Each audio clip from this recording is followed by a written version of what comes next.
Assalamualaikum warahmatullahi wabarakatuh. Perkenalkan, nama saya Sunardi. Saya dari STKIP Hamzar, Lombok Timur. Di dalam video ini, saya akan memenuhi tugas dari dosen di mata kuliah belajar dan pembelajaran. Jadi isinya adalah video tentang pengertian pembelajaran behavioristik dan pembelajaran kognitivisme. Yang pertama adalah teori belajar behavioristik. Poin yang pertama adalah pengertian dari teori belajar tersebut. Teori belajar behavioristik adalah teori pembelajaran yang lebih mengamati dan mempelajari perubahan tingkah laku seseorang sebagai hasil dari pengalaman di masa lalu. Teori ini menekankan bahwa tingkah laku yang ditunjukkan seseorang merupakan akibat dari interaksi antara stimulus dengan respon. Teori ini berkembang dan cenderung mengikuti aliran psikologi, lantas menjadi dasar pengembangan teori pendidikan dan pembelajaran saat ini. Perlu ditekankan bahwa teori belajar behavioristik ini tidak hanya mencakup dunia pendidikan saja, tetapi dalam kehidupan sehari-hari kita melakukan pembelajaran bukan hanya di sekolah, tetapi juga di lingkungan keluarga dan masyarakat. Maka dari itu, teori ini berhasil diimplementasikan pada hampir semua kehidupan masyarakat. Meski sebagian besar implementasi ini tak jauh dari institusi pendidikan. Selanjutnya, poin yang kedua yaitu tokoh-tokoh yang mengemukakan pendapatnya mengenai teori behavioristik. Yang pertama, tokoh yang bernama Edward Letornik. Tokoh ini merupakan psikolog kebangsaan Amerika yang dikenal menghabiskan hampir seluruh karirnya di Columbia University. Karya yang diciptakan dalam bidang psikolog, perbandingan dan proses pembelajaran akhirnya berhasil membuahkan hasil dasar ilmiah dalam psikologi pendidikan modern. Tokoh ini memiliki pengertian dari teori belajar behavioristik yang dipahaminya adalah sebagai proses interaksi antara stimulus dan respon. Stimulus adalah rangsangan, serta respon adalah reaksi yang ditunjukkan akibat stimulus.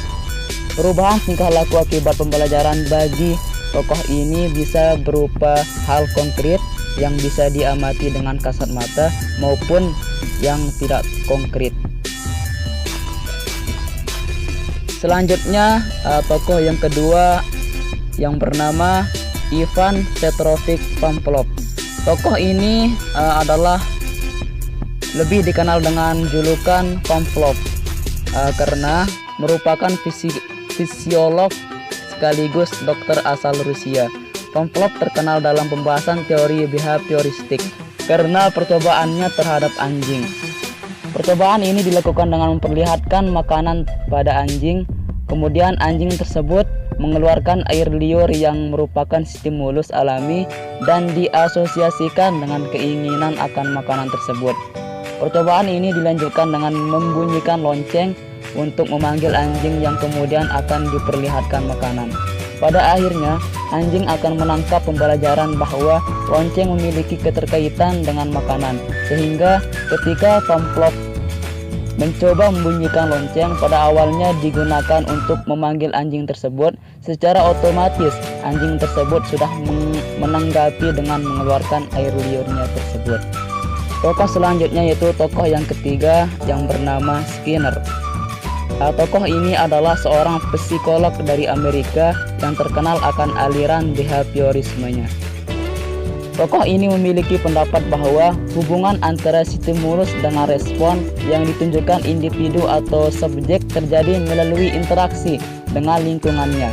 Respon yang ditunjukkan pun tak seluruhnya merupakan hasil dari rangsangan yang ada, tetapi karena interaksi antara stimulus yang menghasilkan respon, respon menghasilkan konsekuensi.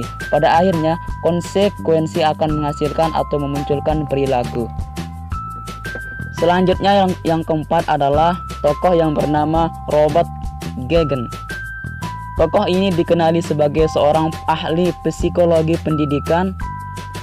Tokoh ini memiliki pendapat bahwa mengenai istilah belajar, yaitu sebagai proses suatu organisasi atau siswa berubah perilakunya sebagai akibat dari pengalaman yang pernah dialaminya.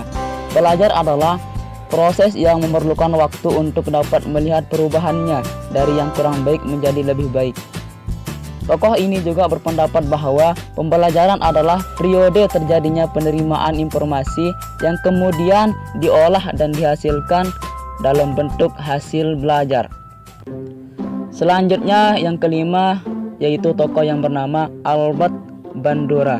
Tokoh ini merupakan ahli dalam teori belajar behavioristik yang paling muda. Ia adalah seorang psikolog lulusan University of British of Columbia yang kemudian melanjutkan pendidikannya di Universitas Iowa dan Universitas Stanford, sehingga saat ini Bandura tercatat sebagai dosen di Universitas Stanford. Tokoh ini cukup terkenal dalam dunia psikologi pendidikan, terutama dengan teori pembelajaran sosial, yaitu konsep dalam teori behavioristik yang menekankan komponen kognitif, pikiran, pemahaman, dan evaluasi. Teori pembelajaran sosial ini memiliki konsep utama pembelajaran dengan metode pengamatan. Selanjutnya poin yang ketiga, yaitu kelebihan dan kekurangan teori belajar behavioristik. Teori belajar behavioristik ini dikenal sebagai teori pembelajaran yang paling tua. Sebagai teori yang pertama dikeluarkan dalam mempelajari pola belajar individu. Teori ini pun tak lepas dari segala kelebihan dan kekurangannya. Beberapa hal terkait dengan nilai plus dan minus teori belajar ini akan disampaikan secara ringkas. Yang pertama, kelebihan teori behavioristik. Berikut adalah kelebihan dari teori behavioristik, antara lain, teori ini dinilai cukup cocok dengan pembelajaran dengan tujuan memiliki kemampuan yang membutuhkan praktik serta pembiasaan yang disiplin. Teori ini membantu individu dalam belajar secara terus-menerus dan berkesinambungan dengan tujuan mereka bisa menerapkannya sebaik mungkin.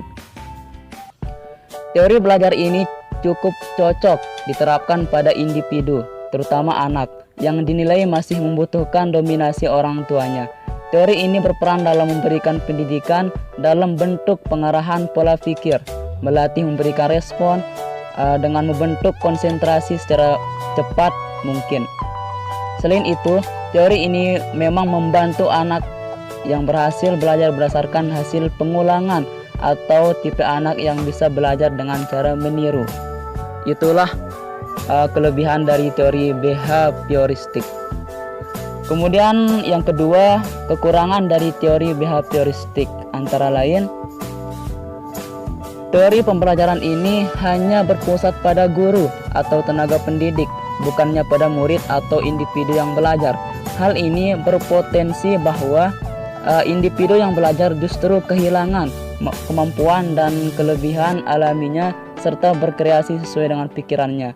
Pada tipe peserta belajar tersebut, aplikasi teori belajar ini akan menimbulkan kebosanan dan justru membentuk sebagai pribadi yang pasif karena hanya terus menerima dan menerima tanpa dilibatkan dalam pembelajaran. Dan yang kedua, lebih mengutamakan hafalan dibandingkan latihan. Selanjutnya, poin yang ketiga adalah aplikasi teori behavioristik pada pembelajaran. Pengaplikasian teori belajar behavioristik dalam dunia pendidikan ini terlihat dari beberapa contoh.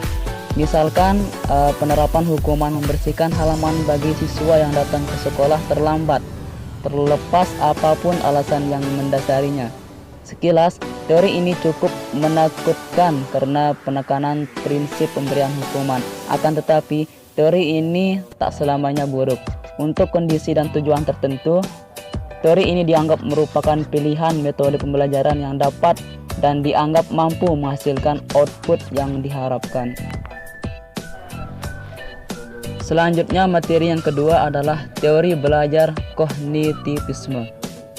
Poin yang pertama adalah pengertian dari teori kognitivisme. Teori ini lebih menekankan pada belajar merupakan suatu proses yang terjadi dalam akal pikiran manusia. Pada dasarnya, belajar adalah suatu proses usaha yang melibatkan aktivitas mental yang terjadi dalam diri manusia sebagai akibat dari proses interaktif aktif dengan lingkungannya untuk memperoleh suatu perubahan dalam bentuk pengetahuan, pemahaman, tingkah laku, keterampilan, dan lain sebagainya.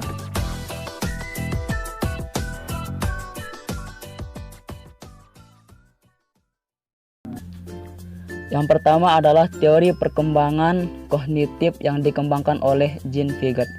Pakar kognitivisme yang besar pengaruhnya adalah Jean Piaget yang pernah mengemukakan pendapatnya tentang perkembangan kognitif anak yang terdiri atas beberapa tahap yang telah dikemukakannya.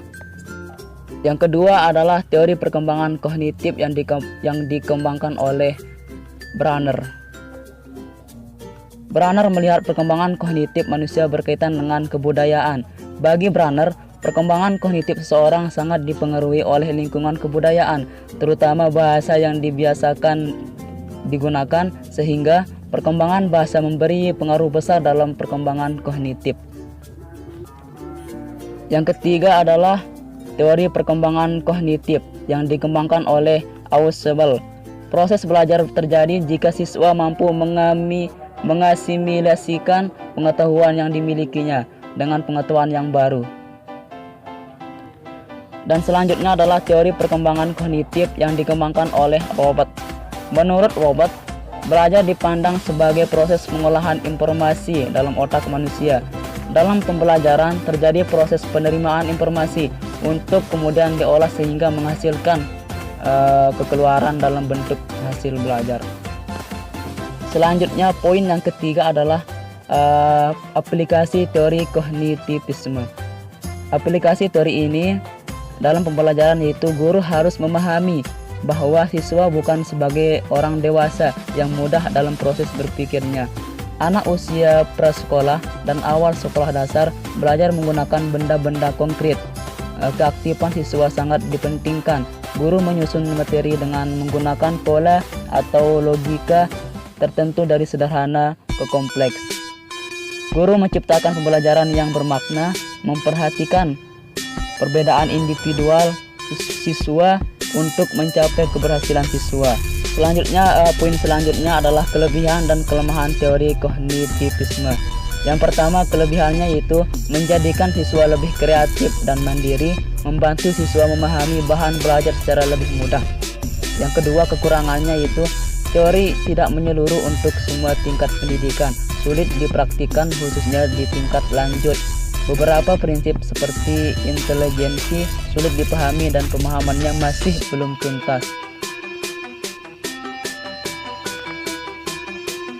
Sekian dari penjelasan saya, kurang lebihnya mohon maaf karena kita sama-sama belajar, tidak ada manusia yang sempurna. Akhirul kalam, sekian dan terima kasih. Wabillahi taufik wal hidayah. Assalamualaikum warahmatullahi wabarakatuh. Selamat belajar.